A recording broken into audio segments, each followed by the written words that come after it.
Nights are fat theorized. Oh, interesting. There you go. Good evening, everyone. Welcome to the October 9th regular meeting of the Gorham School Committee.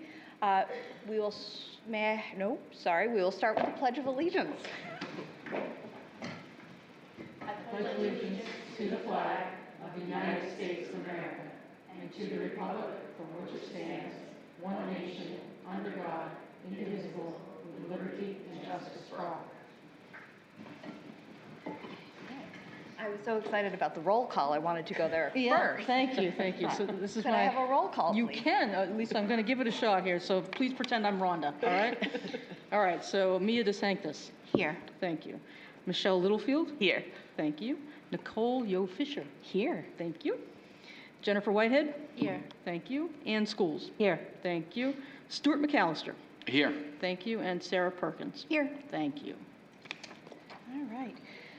Moving on to 1.3, approval of minutes. We have no minutes to approve this evening. We'll do that at our next special meeting on October 23rd, I believe. Moving on to 2.0, administrative reports. 2.1, principal director administrative reports. Any comments or questions? Yes. I actually had one question, and apologies if I should know the answer to this one, but I noticed in the facilities report, there was a first item that said the DOE modular lease application, high school and village no longer eligible. And can you remind me what the impact of that no longer being eligible is? Or what that I'd have to go means? back and give you the exact dollar figure, but I can tell you that what happens is that with a new lease purchase agreement, like when we add a modular, we're able to apply to the state for a dollar figure per square foot, if I remember correctly, somewhere around $8 per square foot that we get as a reimbursement back from the Department of Education that helps offset the cost of that. But it's only eligible for 5 years. After that 5-year period, then we no longer are eligible to receive any funding for that. So that's why the village and high school ones are off the mark now. Gotcha. Yeah. Okay. I can Thank get you. back to you with the dollar figure, though, that impacts. Awesome. Thanks. Any other questions, comments? All right. Thank you very much to those that prepare those. We do read them, and they are very helpful to know what's going on throughout the district. 2.2, program review, presentation by the Gorham Middle School Outdoor Club. Mr. Witham, if you would come up, I will introduce you, and you can introduce the presentation here that we have tonight from our students at the middle school. Okay. You two, come on up. Don't be shy. Okay, so I want to preface this with letting you know that I don't know anything about fishing. Yeah, I know you think that's funny. I've caught one fish in my entire life. I was just telling them, and I put that fish on a rock right next to me, and 5 seconds later, that fish was no longer there because apparently the fish could flop when it's not in the water. It flopped right back in the water. So that is my fishing experience.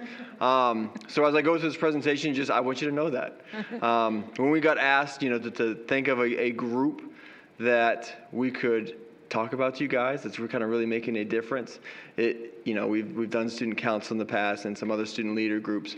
But there's one group in particular that really stood out to me because I've worked in 3 middle schools now, 1 high school, and I have never heard of a fishing club.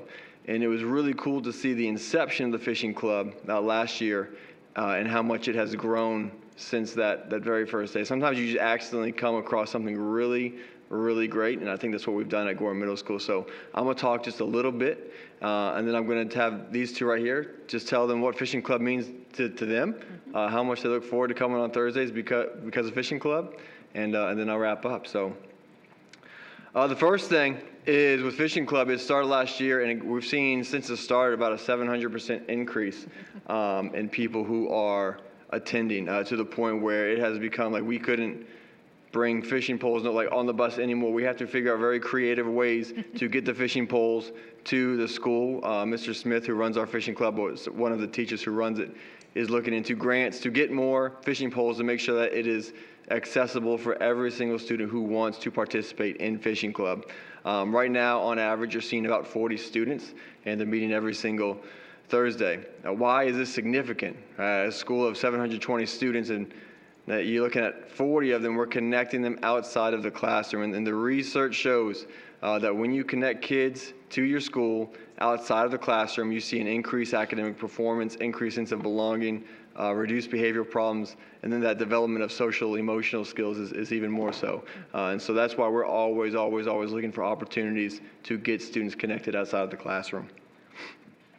Another really cool thing about our fishing club, it is the only club that we have outside of mountain bike club that gets to go outside to various places that aren't just really on campus. They get to go see these really cool, great places right in our backyard that they can go and bring their families to, bring their friends to. I've had a few students come up to me and tell me that they didn't know this pond existed. They're going to go back and they caught so many fish, right?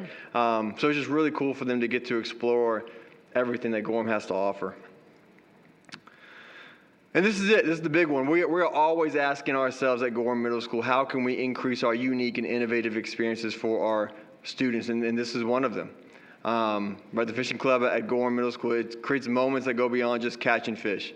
It's fostering that personal growth. It's boosting the confidence, igniting a passion for the outdoors. We have some students, and I'll be quite frank, I never thought that they would ever be interested in fishing, just knowing who they are. And they decided to become comfortable with the uncomfortable, and they just, again, they are thriving, and it's because of what two teachers at our school decided to do and put this fishing club on. And it's just a really cool, unique experience that we have for our kids. And the last one is hands-on learning. And you can't really see this picture, but that's not a fish. That's a frog. Yeah, you know what, Kale? I was just about to say that. So I'm going through the pictures, trying to find some really good ones. And this whole thing, it's hands-on learning. You're fishing, you're finding other things like frogs and whatever it may be, learning about ecosystems. And then I come across there's 4 pictures that are in that Google Classroom, and they are holding snakes. And I called those kids down today just to make sure they're okay. Because I can't imagine seeing a snake and my first reaction being, I'm going to pick that up. I've always been a believer that when you see a snake, you go the other way. But not these kids. And I'll tell you what, I mean, I didn't talk about bravery, but obviously, I wouldn't even pick up a frog. So, you know, it's good for them. But, you know, in all seriousness, gaining this hands-on experience and just kind of learning to understand how all of these, you know, animals and species and whatnot are actually working together in our ecosystem, right? So there's things that we can build off of with Fishing Club, and I think it's actually just the start of something really special that's going to be at Gorham Middle School. One thing I was actually talking to Heather about it today is, you know, sometimes we like to think of this path, right, of science, technology, engineering, math, the academia, and then we think, okay, well, maybe if kids aren't finding success on this path, maybe we start looking at the blue-collar path, right? They're working with their hands and they can be successful this way.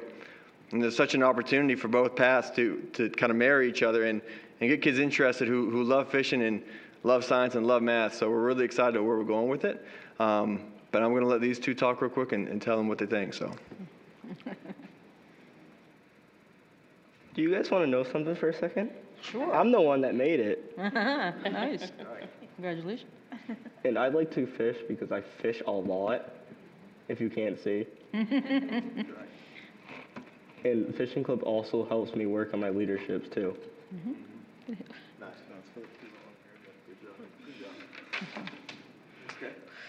I'm short.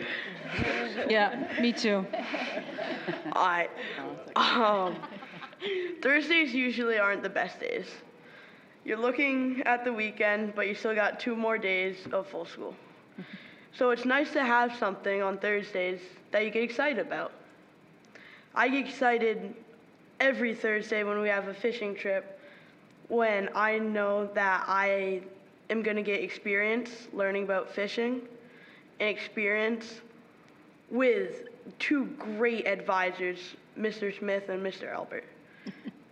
They have really helped me recognize more what fishing is as a kind of calming technique and not as like, I need to catch this fish, which I do a lot, but I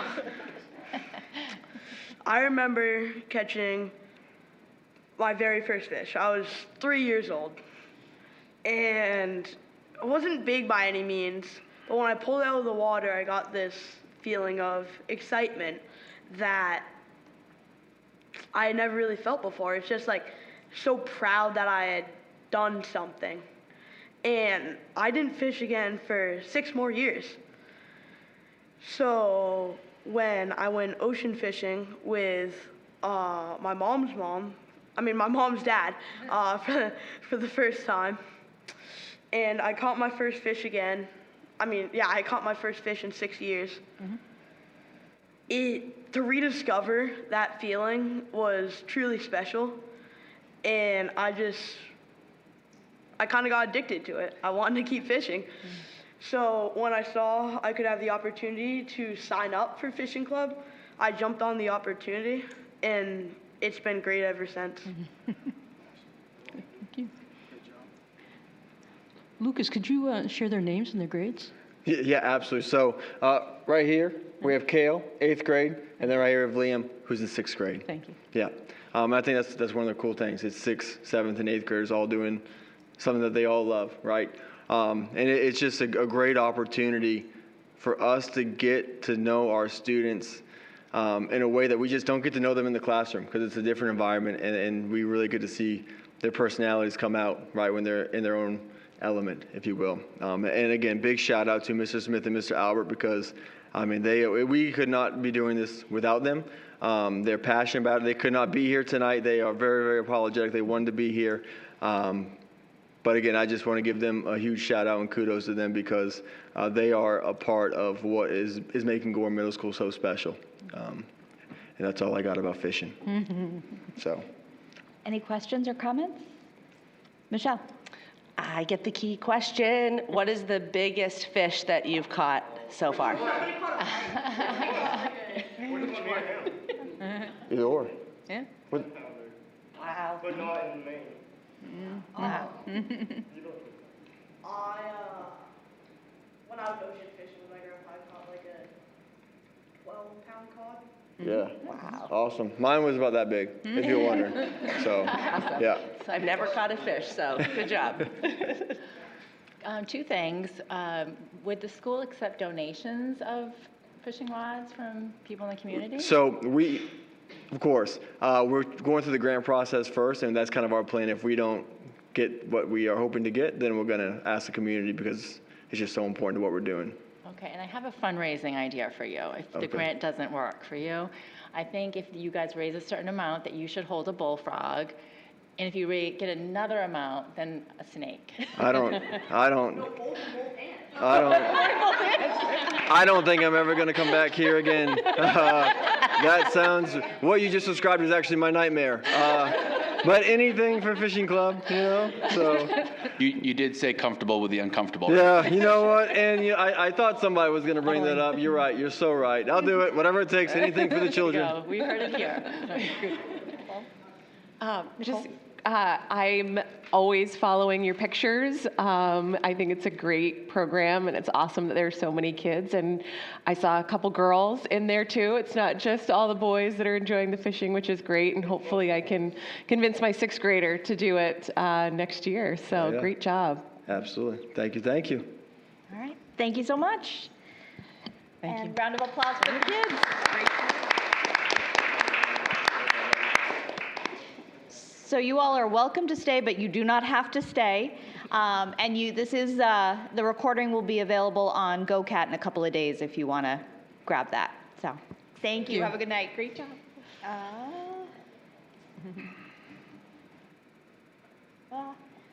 And moving on to 2.3, Program Review, NEASC Accreditation Findings and Next Steps with Brian Chandro. Hope that Kale and Liam stay fishing, because we have a fishing club at the high school, but it's been fledgling recently, and so we could use some students to come and reinvigorate that. It's just going to take me a minute to pull up my presentation here, so excuse me.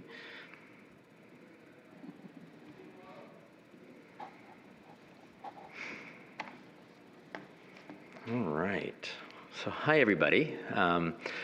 My name is Brian Jondro. I'm the principal of the high school, and I'm really pleased to be here to share an update on the NEASC process that we've been going through really for over a year now, probably a year and a half. I want to begin probably mostly for the folks at home, but also maybe for the school committee. What is NEASC? And NEASC stands for the New England Association of Schools and Colleges. It's an independent, voluntary, nonprofit organization that is really all about assessing, supporting, promoting high-quality education for all students through an accreditation process. And you also might be wondering, why NEASC? Why is this important to us? What is the value to us? And if you are a student or a parent or a family in Gorham, you want to make sure that we have a high-quality education program, and that's one of the values of going through an accreditation process.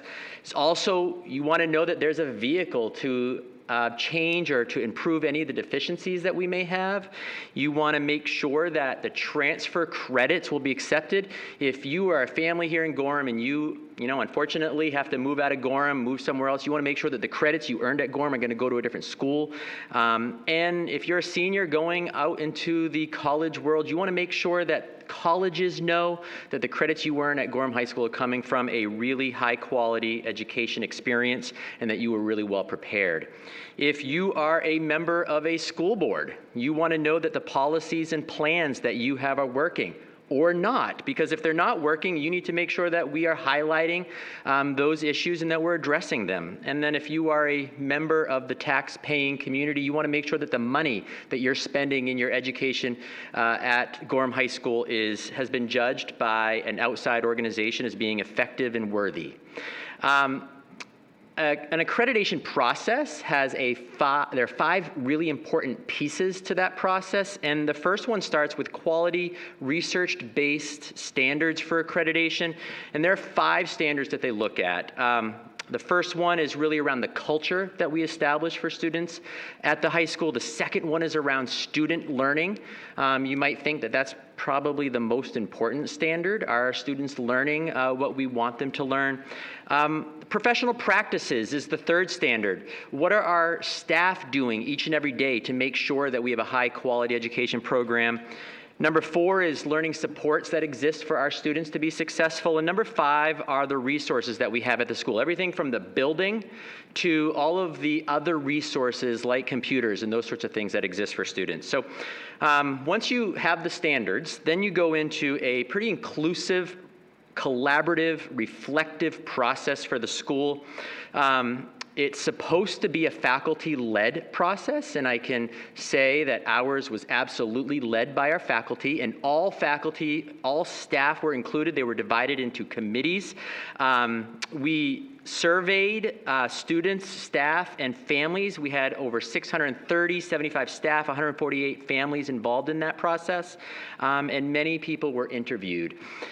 And so then you get into this inquiry-based reflective process, and that took us about 6 months to complete, and it starts with looking at the standards. And I'm not going to go through all of the standards through this part, but I want to highlight how this works for you. So here's standard 1. Within each standard, there are dozens of principles or sub-standards that go into this. This one here in front of you is that the school community provides safe, positive, respectful, inclusive culture that demonstrates a commitment to diversity, equity, inclusion, and belonging. So we look at that. It gives you some examples of how you might meet that standard.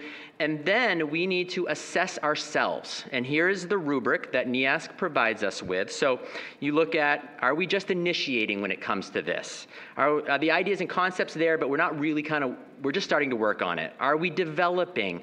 We've got a lot of the things in place, but not all of them. Do we have all of the elements in place? And perhaps we are innovating in this. Are we a school that people are going to come to look at what we're doing when it comes to that standard? And so this here is kind of a messy document that you can look at. This was actual work that our staff was doing. You can see that there's the principal on the left. They judged initially that we are working on it. We're just developing. They then looked at all the highlights, all the evidence that we have that we can say we've done here's how we know how we've done. And now if you were to think about this standard, how would you have judged us based on what you know? I don't know that you would initially say developing, but our committee said the lack of an alt-ed program at the time of this reflection led them to not be able to say that we were truly meeting the standard on this area. So of course that's different now, and we'll get to that. And then this next slide is an example of this is a first page of the report that we had to submit. So each standard has a multi-page report with evidence embedded. The report that we submitted to NEASC was nearly 100 pages, all written by teachers at the high school. All right, so then we submit this, and then we get ready for some feedback. NEASC comes, they visit us. So we had education professionals from around New England. They reviewed our self-assessment and evidence. They interviewed students, staff, parents, community members. They observed classrooms, lunches. They observed class meetings in the auditorium as much as they could, and then they got ready to provide us with feedback. And this, if you were to click on this, I don't know if you can in your PDF, but I'll share this with you. Actually, you do have this. Yep. If you click on this, you can see their report to us. It's about half the length of the one that we provided to them. But I'm really proud to say that they agreed with us that ultimately, come on, there it is. We met every single standard. And that is a moment of pride for us. I will have to tell you, there's some areas I was a little worried in, but we met every single standard. And what I want to do now is get into the areas that they felt we were really above what you see in most schools, some commendations. And so one of the things that they highlighted that we do, we're the type of school that people should come visit to look at how good of a job that we do. And it's the collaboration between leaders, faculty, staff, students, and our community. Something to be really proud of. We know that relationships are a strong foundation for us, and they recognize that. The relationships that we have within our school that really creates a sense of belonging. Consistent course syllabi and unit templates that exist across the content areas, and they're posted on our website. If you go to schools around us, you're not going to see curriculum posted on the website, but you do for Gorham High School. Robust classroom technology. Common planning time for our teachers. I think one of the ways that we are able to do the things that we do is by providing our teachers with common planning time so they can talk about students and they can talk about curriculum. And you see that play out because our teachers really feel trusted. They feel that they're empowered to make decisions for their students in their classrooms, and that was evident to the NEASC visiting committee. They're also really impressed with the way that we support students' social and emotional needs at the high school. They were impressed by district and school planning and safety documents. We take great pride in school safety. They recognize that. And they were also impressed by the way that we've creatively utilized the spaces and the resources in our school, despite the fact that what they saw was a highly constrictive, their word, space and funding issues. And then finally, the last thing that they highlighted was Aspire Gorham. And I think we know that that's a real success and pride point for us, and they saw that as well. So now I want to dive in a little bit to each standard. 5 standards. So standard 1, I'm not going to read through all of these. We would be here all night. So you have this. I want you to read through it. If you have questions, please seek me out. I want to answer those questions, but I do want to highlight a couple things. In standard 1, I was really glad to see this feedback. We take it very seriously, that we address issues regarding racism, bullying at Gorham High School. We work hard at that. Are we perfect? Absolutely not, but they recognize that we're doing a really good job with that. They also recognize that our school meets academic needs through a variety of efforts. They highlighted our intervention program and our RTI program, which we've worked really hard at over the years, our RTI program, and they saw that as a really positive thing. They took that the trust that stakeholders have for each other really helps create an environment in which new learning opportunities can be explored and really increase those to elevate rigor and raise academic expectations. And this one I thought you'd really like seeing, and I think it's really true, and that's that the school committee, the superintendent, and the principal are collaborative, reflective, and constructive. And I was really glad to see that, and I hope you are as well, and I think that's really true. And then also, school and district leaders have a positive relationship, and there's mutual trust and problem solving. All right. Standard 1, areas for growth. There are 5 areas for growth, and I think the most important one that I want to highlight for you is that we need to ensure that our vision of a graduate is embedded into the curriculum and it is measurable. So what is our vision of a graduate? Well, it's these things. When we see students graduate, yes, we want them to read, we want them to be able to do math, we want them to understand science, to have all of those experiences, but ultimately we want them to be really clear and effective communicators. We want to make sure that they're lifelong learners, problem solvers, that they are involved citizens, and that they're critical thinkers. And so they saw these and they said, these are really good, but we need to make sure that you're measuring them. So that's something that we're going to be working on. All right, standard 2. Lots of things here, not going to read them all, but I want to highlight that teachers consistently adjust their practices to make sure that we are meeting the needs of all learners. They also highlighted nearly 75% of our students say that they use and that they really need technology across the curriculum for support to enhance and demonstrate their learning. And then areas for growth, there's that vision of a graduate again. It comes up twice, both in school culture and in student learning. This is a priority for us. In fact, it was the topic of conversation today at our leadership team meeting of how we're doing that. All right, standard 3. Let's see, lots here. And I want to skip to, for areas for growth in standard 3, that we need to make sure that we are developing strategies and systems to support students whose academic and social needs are not being met by current structures. If you're thinking alt-ed when you read that, you're right. That is very clearly a targeted recommendation around alt-ed. And thankfully, we now have that program. I am so appreciative that we have that program. It is going so incredibly well right now. When they come back, I feel like we're going to flip this recommendation into a commendation. Standard 4 around learning supports. Tons of feedback. These are all the things in these current slides that are up there. These are positive things that they've said about us, that we consistently provide a range of timely, coordinated, and direct intervention strategies for all students. Our school counselors regularly collaborate with community and area mental health agencies and social service providers. You often don't see the behind-the-scenes work that our counselors do. But one of the things they're doing is collaborating with outside agencies to make sure that we're supporting students inside of school. That's the type of thing that this process uncovers and really celebrates.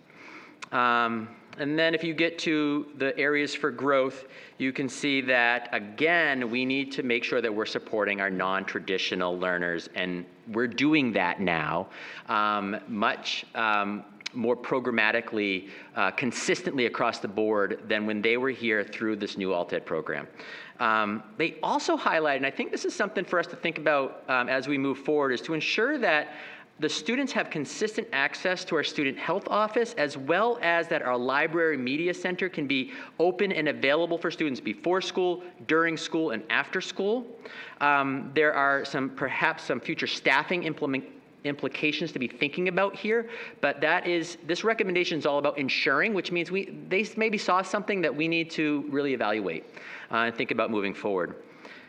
Last standard 5, they were really glad to see that the community had begun funding and updating the mechanical systems, particularly the HVAC system.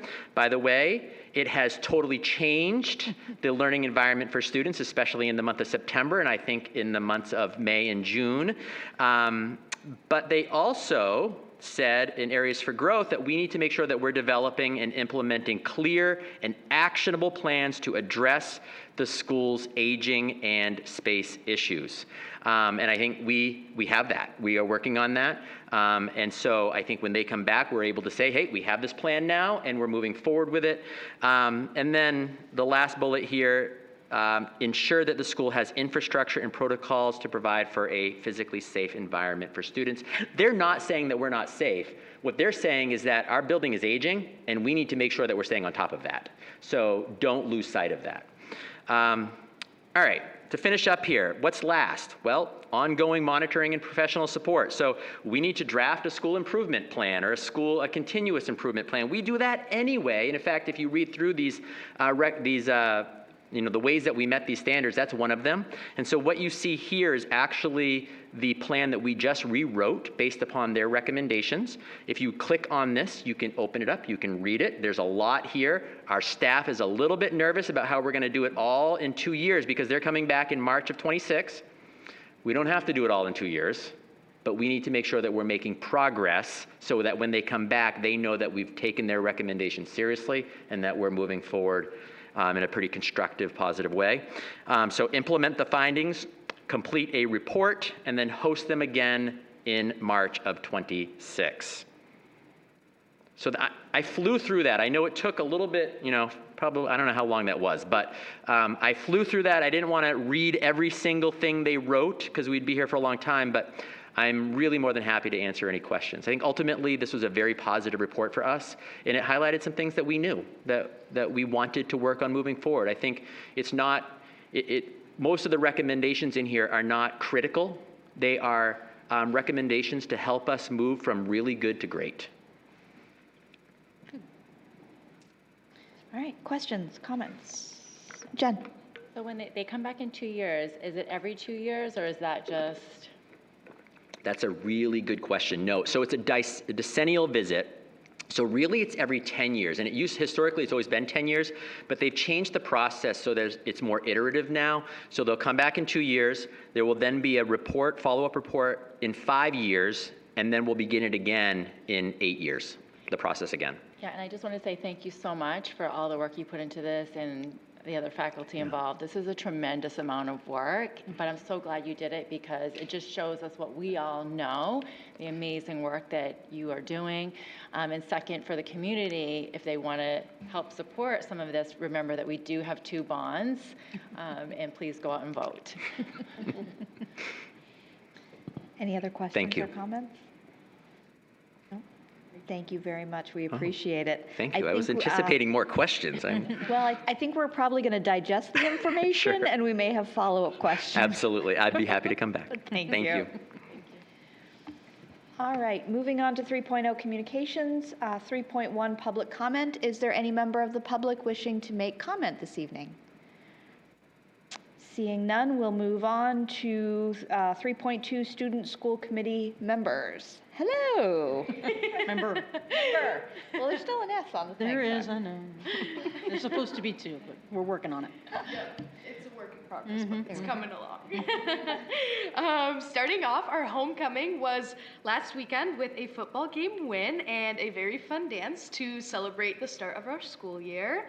And obviously we got accredited by NEASC again, so super exciting. We have a new book club that has started, GHS's Rampage, for any children and students excited to read more. Our fall play, The Crucible, will be performing November 8th, 9th, and 10th, so make sure to come out and support the theater program. And additionally, we have auditions for this year's musical, Little Shop of Horrors, which is going to be held October 16th. And then moving on to some bigger stuff, we have had students who have expressed a desire for harassment policies like Title, oh my gosh, I hope I get this. Perfect, Title IX to be publicized so that students know exactly where to bring these concerns to. To combat these issues and empower students, we have clubs like Girl Up and Safe Bay, which strive to educate students on the importance of consent and the power each student's voice has to spread awareness about sexual violence. And I'm very glad to see that Gorham schools are consistently updating these policies and having them posted online. Second of all, school safety has been a major concern for students, parents, community members of Gorham High School, the Gorham School District, and around the nation. We've seen a reoccurring violence against the children of this nation in the past few months at Appalachia High School, Joppatown High School, and many other schools which have fallen victim to gun violence. And although Gorham seems to be a small town hidden from the horrors of gun violence, we continue to receive threats which leave our students shocked and afraid to come to a place where they are promised safety. The school's efforts to combat this issue are rooted in the ALICE protocol, which I'm pretty sure all of you are very familiar with.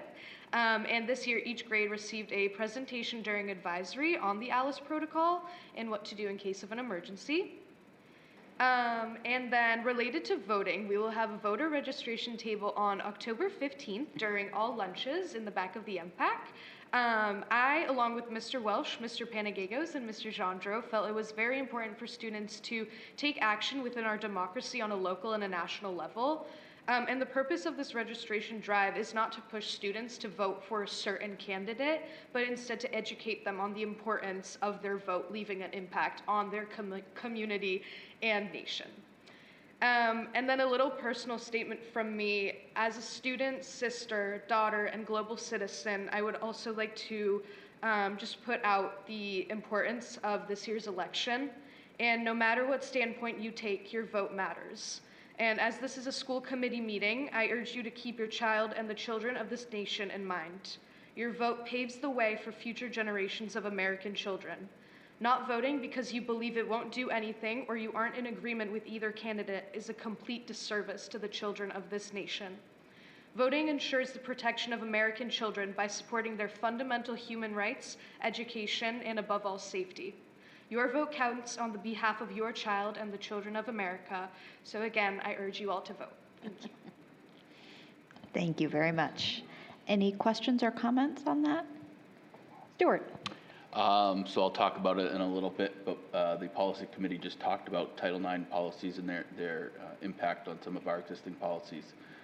So we can work with Mr. Donahue to try to see the best way to communicate that with the students in a way that helps to educate and inform and maybe open up a opportunity for questions. Yeah. To figure out how that affects you guys in the schools. Do you think we could invite the students to our next policy meeting to review it with us? We could work something out, I think. Yeah. Just reviewed it. We've done that on many occasions. Absolutely. They've always had great voice in policy decisions. Yeah. Thank you, Amelia. That was wonderful, profound, and amazing statement. So thank you for sharing that with all of us. Really appreciate it. Thank you. Moving on to 3.3, Superintendent. Thank you. So I wanted to just remind folks that right now is the high point of enrollment and staffing data uploads to the state. Very important and intense time of data collection and reporting that have significant impacts on our 279s. And so Rhonda, even though she's been out, she plays a key role in that, and she's been doing much of that work from home, actually. So it is getting done, and we're looking forward to seeing impacts of our data. Speaking of impacts of work and data, I do have an update for you on our free and reduced lunch information. As you know, last year we dropped significantly in the percentages of free reduced lunch eligible students, and that had a pretty significant impact on our EPS funding by losing about $450,000 is that, due to that. We really pushed individuals to complete the forms this year, really helped to inform people about why that's important. And we just got preliminary numbers. They're not final yet because they're not. It's part of the October 1 enrollment upload, so they won't be final until that's completed. But it looks like right now, unofficially, we're at about 20.7%. So that's significantly higher than the 8.7% we were at last year. And so hopefully we will see those impacts at in the 279s this winter. So that'd be good. Budget and finance updates, just wanted to say thank you to everybody that participated in the thought exchange that was sent out. We had well over 600 participants. We had over 200 staff, almost 400 parents, and almost 100 community members that participated in that survey, helping us to determine budget priorities for the coming year. So what I'm doing right now is working feverishly to put together a summary of that information and data that we're going to be sharing with the district leadership team as we discuss how we want to put forward priorities for the FY26 process, and then I'll bring that data to you all as part of our information sharing building up to the Dessert and Discuss kickoff to our budget development process. So you can look forward to that. I too wanted to remind folks that we do have two questions on the ballot coming up November 5th with 3 capital projects that are implicated in in those questions. The first is really around a cafeteria expansion and modular expansion project at the high school, as well as an HVAC replacement project at Narragansett Elementary School. The second project requests funds to allow us to build the tennis courts, rebuild the tennis courts due to disrepair, and to move the tennis courts from the high school site to the new middle school site, expanding from 4 to 6 courts. We are looking closely at the 6th court and making sure that that's engineered in such a way as it allows 4 pickleball courts to be created at the same time, so for use by the community. We've added a lot of information to our website. We put some flyers out there, shared some information at the candidates night. I would encourage folks to go to our website. There's a big box right there on the front page. It says referendum information. So check it out, learn more, and encourage, as our student so eloquently encouraged earlier, go out and vote. I'm not saying how, not saying when, not saying what, just do it.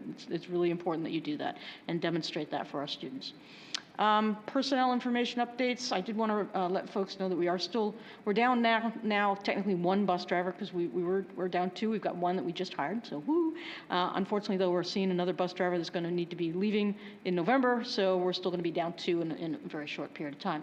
So we continue to work on that. Probably the larger pain point for staffing concerns right now are educational technicians. We are down 6 ed techs right now in district level. And we've already exhausted our apprenticeship opportunities at this point in time. So that did help, but it didn't help enough. And so we are seeking candidates for those positions. So that's really, really important that we have those. Those individuals work very closely with some of our neediest students, and they have a huge impact on our schools, and so in a positive way. So if you know anybody that might be interested, it is a great job to get into a school system, especially if you're somebody looking to be a classroom teacher. It's a great way to get your foot in the door, earn decent money, and benefit package that is pretty darn good. So if anybody's interested, just send them my way, please. And then the only thing I'll skip down to the last part here is just a reminder to folks that on our workshop meetings each month now for the next 4 more months, we're going to be doing those workshop meetings at the school sites. So we're rotating through our schools. We just did one a week ago at Narragansett Elementary School. Next one will be Village Elementary School on October 23rd, and then we'll go from there at each of the sites. So that's the second meeting of each month, and there's a great facilities tour. I think you all loved the tour, and we will continue to do that at each meeting, and members of the public we would love to have you attend and join the tour group and ask questions and learn about our schools. So please encourage folks to participate in that, and if you need more information, just reach out to me via email. I'm happy to provide details. Thank you.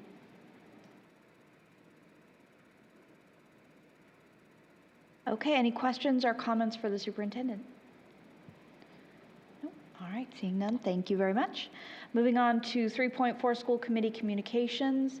I'll start over here. Jen? No? Pass. Okay, Mia? Well, as always, I just want to thank all the administrators and program directors who submitted their monthly report. I very much do enjoy reading them. 2 things that stood out to me, something that Narragansett and Gorham High School are doing that I find intriguing, is the What I Wish My Peers Knew project. So I'm curious to what that is. It sounds really interesting, and I'm wondering if maybe the school committee, we could do that as a project for us, as a little team building activity. That might be just something really neat and fun to do if you're interested.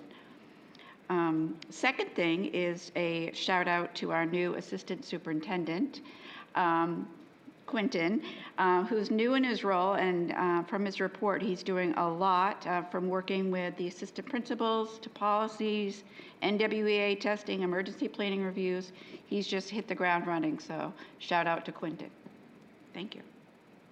Thank you, Mia. Nicole?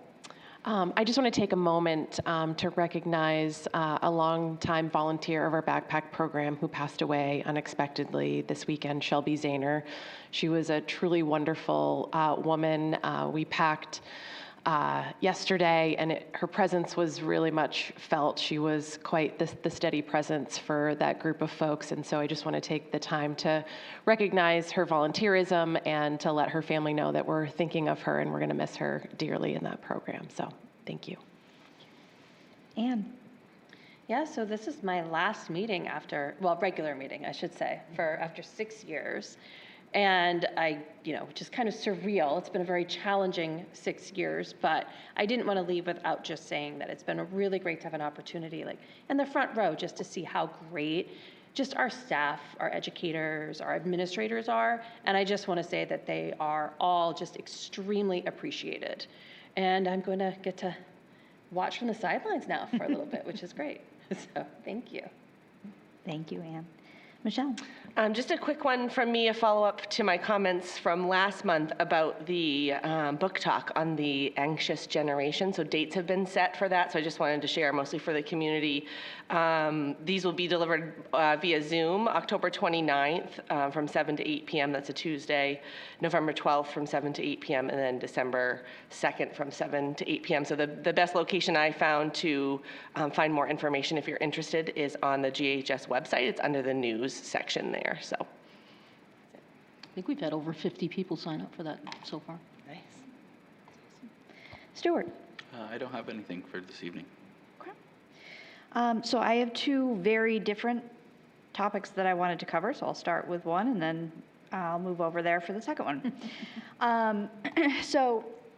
Superintendent Perry sent out a letter across multiple channels earlier today, but I did just want to add my own apology to hers in an effort to place emphasis and move forward with some of our involvement by our community in our schools.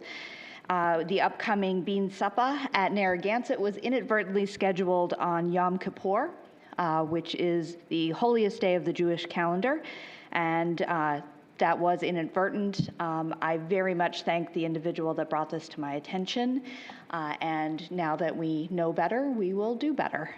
So as Superintendent Perry's letter points out, we will be taking this very seriously in future to make sure that we are honoring all faiths that are represented in our community when we're scheduling events. So, thank you. Now I'm going to move over there for a second.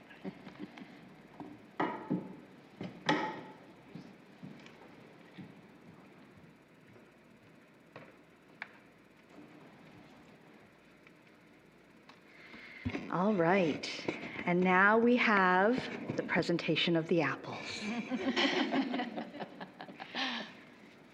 So I will first rave about Nicole, who bravely ran for a one-year seat on the board so that she got to run again the very next year. So we all appreciate you being willing to do that. And not only that, in your 1 year on the board so far, you bravely stepped up as chair of the Anti-Racism Committee. I don't know in the full history of the board if another newly elected individual has stepped directly into chair of a committee, but I think it's probably rare, to say the least. So thank you so much for your contributions this year and everything that you bring to the table. So thank you. Come on over for your apple.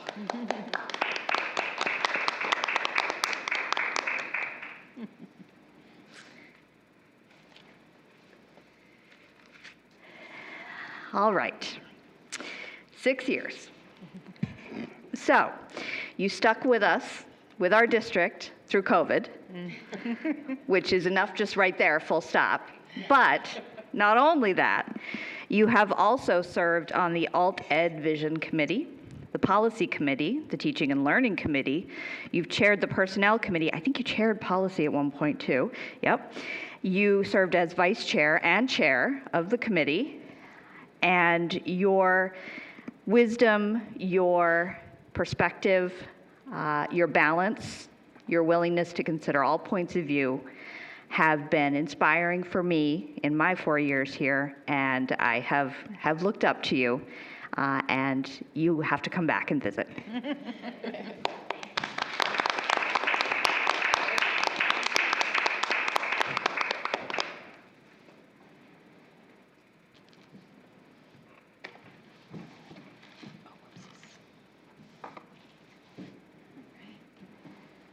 Seems like a really long walk when everybody's waiting for you to get to the other side of the room. Okay, and now we're moving on to 4.0 School Committee Standing and Special Committees, 4.1 Finance and Facilities. Stuart. Finance Committee met on October 2nd. This was one of our meetings at Narragansett. Talked about the facilities, the new facilities rental fee schedule, the policy that's up for first read.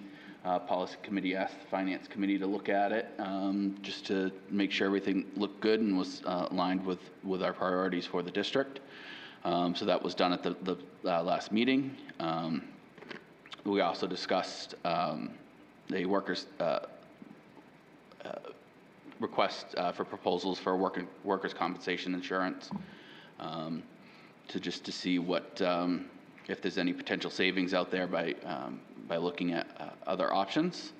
And as the superintendent mentioned, discuss the thought exchange over budget priorities, and that'll be brought to the school committee once that information's available. And then beyond that, it was just a normal review of financials, including overtime reports and substitute information. Next meeting for finance will be October 23rd. That meeting will be at Village Elementary Library at 6 o'clock. Okay. Any questions for Stuart? Seeing none, moving on to policy. Also Stuart.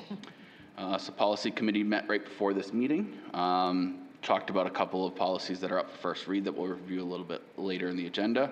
And as I mentioned earlier, Title IX was revised, so that impacted three of our current policies and prompted us to create a new policy. So that information was reviewed at this previous meeting, and that'll likely come up for a first read at our next regular meeting.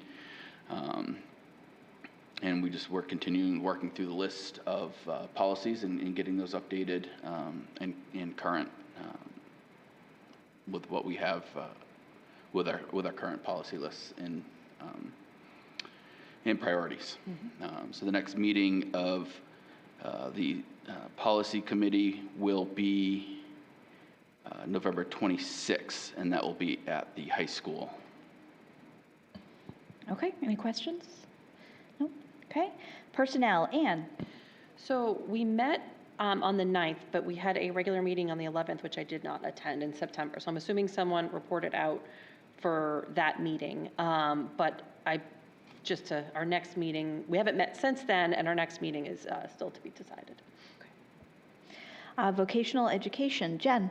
Our first meeting of the year is scheduled for tomorrow morning at 8:30 at PATH. And Gorham Teaching and Learning, Anne. The first meeting is scheduled for November 6th at 3:30 via Zoom. Okay. Anti-Racism and Equity Committee, Nicole. Our first meeting is scheduled for October 17th, 5:30 at the Gorham High School Library. Dropout Committee, Jen. Next meeting is to be determined. Okay. Alternative Education Vision Committee, Anne. The first meeting is scheduled for October 16th at 3:30 at the GMS Library. Everything's kicking off. Mm-hmm. Fiscal Sustainability Committee, Michelle. Yes, so we met on September 23rd. It was actually my first meeting since joining the Fiscal Sustainability Committee. So first, I just want to say I'm very impressed by the members that we have on that committee. They are all very thoughtful, they're very respectful, they are very informed, and giving, just great communication, great ideas, and so I was just very encouraged at the discussion. So speaking of that, really what we focused on after having so many presentations of a lot of data, is talking about how we want to define the problem, and essentially then how we can come up with solutions and recommendations that make the most impact. So the decision was kind of to break out into two groups. One is focused on a fiscal strategic plan kind of concept, and the other group is focused on our communication back to the community. So I left the meeting feeling very, very hopeful and excited about the steps that we're taking. Towards the end of the meeting, I think just to be a loop of feedback back to you all, a question was raised just to kind of ask the commitment from the school committee and the town council around the recommendations that come out of this fiscal sustainability committee. How committed are we to taking action, to listening, and then to actually doing something about, what comes of this process? And so I think it would be, really helpful for the Fiscal Sustainability Committee members to hear that we are supportive of their work. And I just recommend that you all really kind of follow along, and I'm open to any questions. If I can be a better feedback loop to you all about what's being discussed, ideas and the ins and outs, I'm happy to do that. So I think the communication focus was really a significant part of the conversation. So. And then with that, our next meeting is scheduled for October 28th at 6 p.m. and it's going to be in this building up in the superintendent's conference room. Any questions for Michelle? Jen? I'm just curious your thoughts about how we might best be able to communicate that to the group. I mean, would it like a statement from us as one about how committed we are to it, or what kind of? Yeah, I mean, I think that something like that maybe could go a long way. I think. I was kind of thinking of that myself. I know in the past we've done resolutions. I don't know if that's something we would want to consider and what the appropriate time for doing so would be, but I think that would be a really strong statement. There were some questions about kind of the politicizing of the financial topics and kind of that sort of thing, and those concerns, and I think it would kind of make a statement that it's not political, it's about our kids and about the schools, so something like that could be a good idea. Is that a topic that we could add to what's the next, October 23rd workshop meeting for a discussion? Yeah, I think that's a perfect topic for a discussion as a workshop. Okay, we'll do that. Thank you very much. Yep.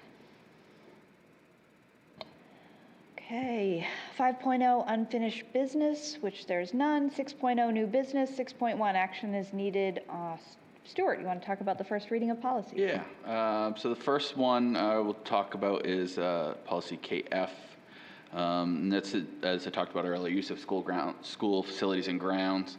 And this policy just kind of dictates who is allowed to use our facilities when they're not being used for school, and how priority that's given, how we determine who pays, who doesn't. And along with that comes with a fee schedule. We did add a community arts nonprofits category to that. And other than that, there's some requirements for insurance that was added into that policy. So all of the changes on there are highlighted and underlined. And the other one is one that we talked about tonight, and it is the competitive food sales policy. And we did review this in June as part of our policy audit, but we did have one thing that came up. There's a reference to an old guideline from the Department of Education, so you'll see that crossed off. And the new smart snack standards, which comes from the USDA, that is the guideline that we use and reference. So that's the only change on that policy. Both the EFE, at least the food sales policy, will be up at our next meeting, which I believe is going to be a special meeting. And then use of school facilities. If we don't have any feedback, we might include that one as well, but we could also push that to our next regular meeting if there's questions or revisions that are needed. Any questions at this time? No? Okay. Moving on to 6.3, executive session to consider the school committee's self-evaluation pursuant to 1 MRSA section 4056A. Is there a motion to enter into executive session? I make a motion to enter into executive session for the purpose of considering the results of the school committee's self-evaluation. Okay, Second. Motion by Nicole, second by Michelle. Any discussion? No? Okay, we will not be returning after we go into executive session, just so everybody knows. All those in favor? 7-0. Thank you.